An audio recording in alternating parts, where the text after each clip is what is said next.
Gold, trusted gold buyers. మీరు తాకట్టు పెట్టిన బంగారాన్ని విడిపించి ఈ రోజు ఉన్న మార్కెట్ ధరకు కొనబడను. సరే, ఇప్పుడు బాహుబలి 10 years తర్వాత Yeah. మళ్ళీ రిలీజ్ చేయబోతున్నారు. అవునండి. అప్పట్లోనే బాహుబలి ఒక సినిమా బెంచ్ మార్క్ క్రియేట్ చేసింది Yes. తెలుగు సినిమా ఇండస్ట్రీలో కానీ ఇండియా లెవెల్లో కానీ. Yeah.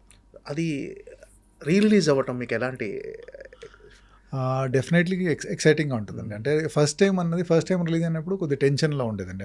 అంటే మీరు గుర్తు చేసుకుంటే first day release are first 2-3 days release Baahubali release అయినప్పుడు లైక్ సినిమా ఏంటి ఇలా ఉంది బాగాలేదు రకరకాల నెగిటివ్ టాక్స్ ఉంటాయి.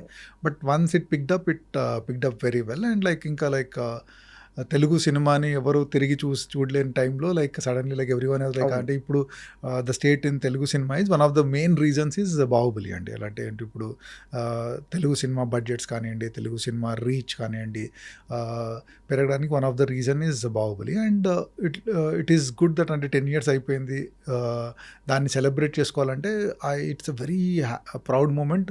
It should be a proud moment not only for me అండి, ద హోల్ తెలుగు ఆడియన్స్ అందరికీ it should be a very proud moment that okay మళ్ళీ ఒకసారి మనము ఓకే మన సినిమాని సెలబ్రేట్ చేసుకునే ఛాన్స్ వచ్చింది అని. And I think people who have seen that film will also want to come back and see it film. అంటే ఇప్పుడు ఆ టైంలో నేను కాలేజ్ స్టూడెంట్ ఉన్నాను, లేకుంటే I was a small kid, so ఇప్పుడు after 10 years I want to watch it again అన్న curiosity ఉంటుందండి. It is like a landmark film in our Indian film industry. So అది రిలీజ్ విల్ డెఫినెట్లీ చాలామంది చూసి థియేటర్లో, because it's a theatre film అండి. అంటే మీరు టీవీలో ఎన్నిసార్లు చూసినా కూడా మళ్ళీ థియేటర్లో వస్తుంది అంటే ఒక ఎక్సైట్మెంట్ అండ్ ఎనర్జీ ఉంటుందండి. And I'm very sure that so many people will want to come and see that film. And definitely I am very, very excited for that అండి. అంటే ఎక్స్పీరియన్స్ అనేది అది థియేటర్కల్ ఎక్స్పీరియన్స్. సో రిలీజ్ అనేది పర్ఫెక్ట్గా అంటే దీన్ని 2 parts కలిపి 3.5 hours sir నడివి ఇప్పుడు ఎగ్జాక్ట్లీ తెలియదండి, but it will be more than 3.5 hours అండి, more than 3.5 hours. So 2 parts కలిపి ఎడిట్ చేసి అంటే కొన్ని సీన్స్ తీసేసి కొన్ని scenes we're trying to add some scenes in that. So అలా ముందు చూడని సీన్స్ కూడా కొన్ని యాడ్ చేసి సో ఒక proper I think more than 3.5 hour film we're trying to launch. And definitely it will be a very interesting watch అండి. కొత్త blogs కానీ కొత్త సీన్స్ యాడ్ చేసి కొన్ని సీన్స్ ముందు షూట్ చేసామండి, బికాజ్ ఆఫ్ సమ్ ఎడిట్లో వేయలేకపోయాము. సో అది ఇప్పుడు ఇలా 2 పార్ట్ కలిపినప్పుడు అలాంటి సీన్స్ ఉంటే బాగుంటుందని ఒక అవసరం కనిపించినప్పుడు so we're adding few scenes. అంటే మీ ఇన్పుట్స్ ఏమున్నాయి సార్ ఇప్పుడు దీన్ని 1 partగా చేయటంలో కానీ? ఆ ఇన్పుట్స్ మేజర్లీ అంటే ఇప్పుడు ఏమీ లేదండి. సో వన్స్ దట్ అంటే ఒకసారి మనము ఈ అడిషన్ చేసిన తర్వాత పోస్ట్ వర్క్ చేస్తాం కదండి. సో పోస్ట్ వర్క్లో I will have some work doing it అండి. So it is more of edit call అండి. ఇప్పుడు అంటే 2 సినిమాలు ఎడిట్ చేయడం, ఎందుకంటే తీసేయడం అదంతా కూడా ముందు తీసామండి. So how they edit and make it interesting అండి, it's an edit and story discussion call అండి. అంటే ఫైనల్ ఎడిట్లో ఖచ్చితంగా మెయిన్. యా. అంటే టోటల్గా అసలు ఫస్ట్ పార్ట్ ఎంత ఫుటేజ్ వచ్చింది, సెకండ్ పార్ట్ ఎంత, యాజ్ అ కెమెరామెన్గా మీకు తెలుసు కదా సార్? అంటే అది ఎగ్జాక్ట్లీ చెప్పలేమండి, బట్ వీ ఎక్స్టెన్సివ్లీ షార్ట్ అండి. అంటే అది షూట్ చేస్తున్నప్పుడు అంటే ఒక బెంచ్ మార్క్ ఫిల్మ్ లాగా చేయాలి అంటే, ఎందుకంటే అప్పటి వరకు ఆ లెవెల్ ఆఫ్ బడ్జెట్లో ఎవరు షూట్ చేయలేదండి. సో వీఆర్ అంటే ఎక్కడ కూడా ఏది మిస్ కావద్దు, బెటర్గా షూట్ చేయాలని we try to shoot as much as possible అండి. బట్ అలా అని పిచ్చిగా అది అవసరం లేని ఎప్పుడూ షూట్ చేయలేదండి. సో ఏది అవసరమో కానీ ఆ షార్ట్ ఇంట్రెస్టింగ్ ఎలా తీయాలని చేసామండి. So I exactly don't know, but అంటే ఎడిట్ కంటే కొద్దిగా ఎక్కువ వచ్చి ఉంటుందండి. నాట్ అంటే డబుల్ ఆర్ అలా కాకుండా మేబీ ఫ్యూ మినిట్స్ ఎక్కువ అలా వచ్చి ఉంటుందండి ఫైనల్ ఎడిట్లో.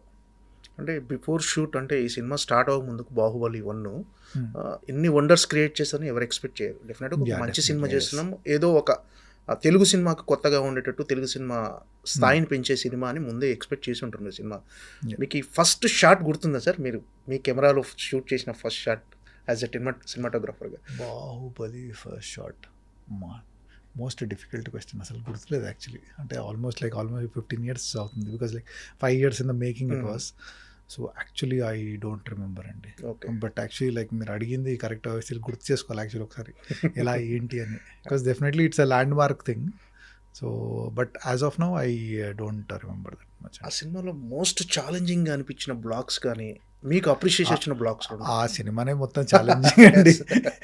ఎందుకంటే everything we're trying to do something different. So ఏ సినిమా చిన్న క్లోజ్ అయినా కూడా ఆ క్లోజ్ ఎలా ఏంటి, దాంట్లో పర్పస్ ఏంటి, బాగా తీస్తున్నామా, ఎక్స్ప్రెషన్స్ కనిపిస్తున్నాయా, వాళ్ళ మేకప్ కరెక్ట్ ఉందా, లేకుంటే జ్యువెలరీ కరెక్ట్ కనిపిస్తుందా, అలాంటివన్నీ. So every shot in Baahubali was challenge అండి. ఇట్ ఈస్ లైక్ అంటే ఇది ఈజీగా తీసాము, ఇది ఛాలెంజింగ్గా చాలా కష్టపడ్డామని లేదండి. ఏ షాట్ అయినా కూడా, ఎందుకంటే 10 సార్లు ఆలోచించుకొని ఈ షాట్ ఎంత ఇదే బెస్ట్ పాసిబుల్ యాంగిలా, ఇంకా వేరే యాంగిల్ షూట్ చేయొచ్చు. ఎందుకంటే ఏ షాట్ అయినా కూడా 10-20 రకరకాల ఇన్ఫినైట్ పాసిబిలిటీస్ ఉంటాయండి షాట్కి. కానీ ఈ షాట్ ఇలాగే ఎందుకు షూట్ చేయాలి సో అన్నది దట్ వాజ్ ఆల్వేస్ పాయింట్ అండి. సో అందువల్ల like so every shot in Baahubali was extremely challenging అండి. సో దెర్ ఈస్ లైక్ అంటే సో ఒక్క షాట్ ఒక సీన్ అనే చెప్పలేమండి. లైక్ ఇఫ్ మీరు ఏ సీక్వెన్స్ తీసుకున్నా, వాటర్ ఫాల్ తీసుకున్నది, వాళ్ళు లైక్ కట్టప్ప బాహుబలిని చంపడం తీసుకున్నా కూడా, లైక్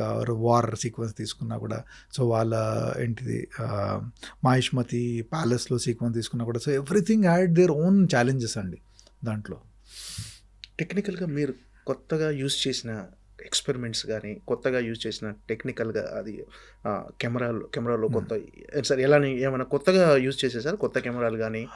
ఆ సినిమాకి నేను అప్పటి వరకు ఏంటంటే లైక్ ఈగా వరకు డిజిటల్ నెగిటివ్లో షూట్ చేశాను, నెగిటివ్ ఫిల్మ్లో షూట్ చేశాను. So for the first time Baahubali was the first film నేను డిజిటల్లో షూట్ చేశానండి.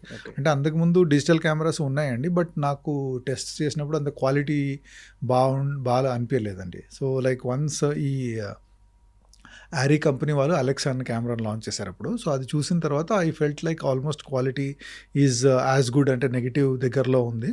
సో దీంతో షూట్ చేస్తే మనకు చాలా కన్వీనియన్స్ అంతా ఉంటుంది అని చెప్పి, అంటే బేసికలీ నాకేంటంటే అంటే నెగిటివ్లో షూట్ చేసిన తర్వాత ఇంత విఎఫ్ఎక్స్ ఉన్నప్పుడు మళ్ళీ స్కాన్ చేస్తామండి. స్కాన్ చేసి డిజిటైజ్ చేసి, మళ్ళీ డిజిటైజ్ చేసి, మళ్ళీ దాన్ని రీప్రింట్ నెగిటివ్ మీద చేస్తాం. ఆ ప్రాసెస్లో ఏంటంటే క్వాలిటీ లాస్ చాలా ఉంటుందండి. సో డిజిటల్లో షూట్ చేస్తే that quality loss will not be that ఒక నమ్మకంతో like we went ahead with that అండి. So that was a major thing. ఎందుకంటే అప్పటికి ఈవెన్ రాజమౌళి గారు కానివ్వండి, శోభు గారు ప్రొడ్యూసర్ కానివ్వండి, ఇంత పెద్ద సినిమా తీస్తున్నాం, ఇప్పుడు డిజిటల్లో తీయాలా, మనం నెగిటివ్లో తీస్తేనే సరిపోద్ది కదా అన్నప్పుడు, but I convince them that okay మనకు ఈ సినిమా డిజిటల్లో తీస్తే ఎన్ని అడ్వాంటేజెస్ ఉంటాయి ఎన్ని అని కన్విన్స్ చేసి అలా ఒప్పుకున్నారండి. So that was a major decision. Baahubali first part కానీ సెకండ్ పార్ట్ కానీ 5 years జర్నీ సార్, దాదాపు 5 years journey.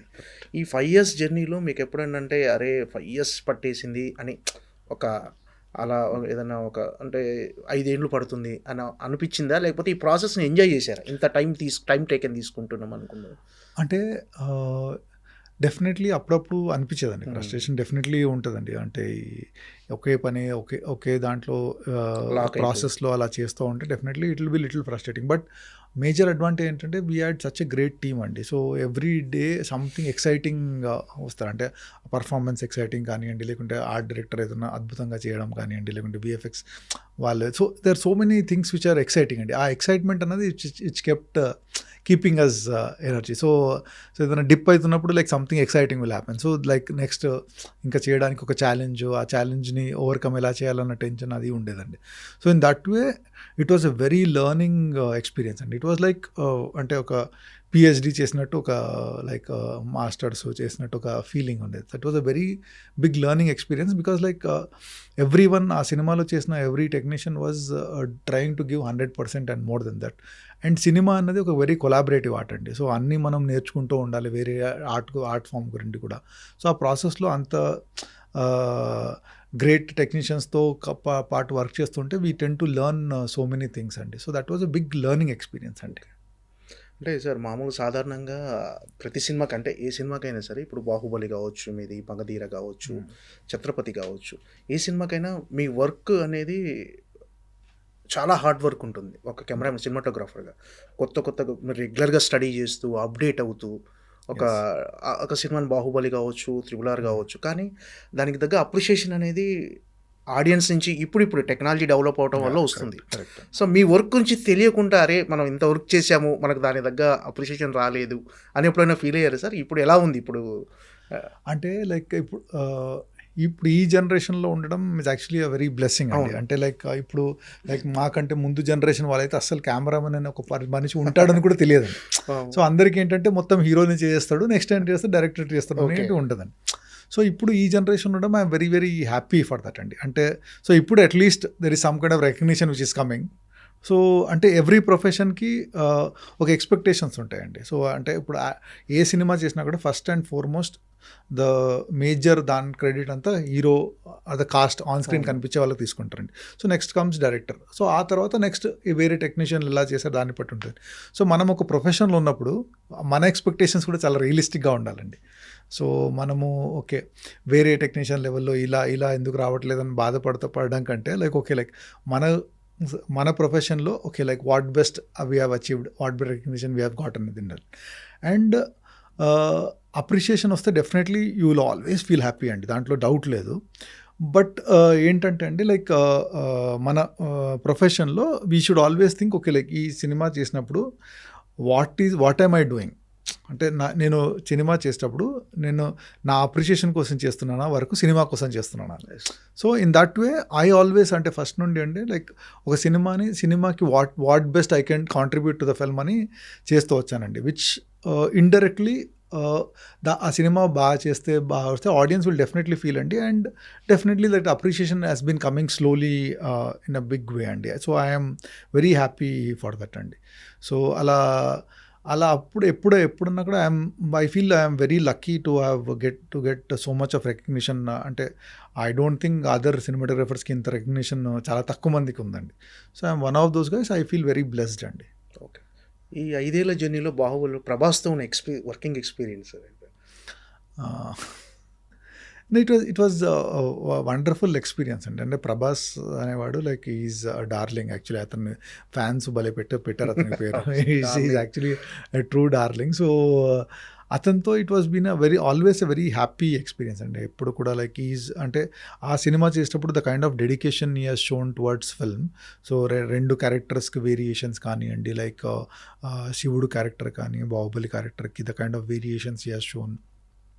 So the kind of dedication. So ఏదన్నా కొత్తగా హార్స్ రైడింగ్ నేర్చుకోవడము, లేకుంటే రాక్ క్లైంబింగ్ నేర్చుకోవడము, సో మెనీ థింగ్స్ ఆ వార్ ప్రాక్టీస్ చేయడము.